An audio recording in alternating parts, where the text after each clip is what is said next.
After the massive blow-up of DeepSeek AI, ChatGPT introduced a new feature called Reason. When DeepSeek launched, everyone was talking about its deep thinking feature, which was missing in ChatGPT and other AI tools. And finally, ChatGPT brings that feature, which is the same as DeepSeek's deep thinking. Let's try asking a question to ChatGPT. First, it starts thinking and then gives the answer. But when we try the same prompt on DeepSeek, we can see the difference. DeepSeek's thinking explanation is far better than ChatGPT's Reason feature. Maybe ChatGPT will update it in the upcoming days. Now, let's try a coding question. Design a modern login page using HTML and CSS. ChatGPT starts thinking and gives the answer. It's done. Now let's copy the same prompt and try it on DeepSeek. It takes more time than ChatGPT, but when we analyze the answer, it's worth it.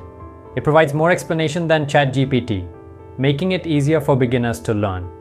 After the coding part, DeepSeek even gives additional details that ChatGPT doesn't. Now, let's check a preview. It looks great. Now, let's take a look at ChatGPT's result as well. Personally, I like DeepSeek's result more. I'm using the free version of ChatGPT, which has a limit on the reasoning feature. But when it comes to DeepSeek, it's completely free. Do you think ChatGPT is trying to copy DeepSeek, or are they trying to compete and overcome the current challenges? Let me know in the comments. Thank you.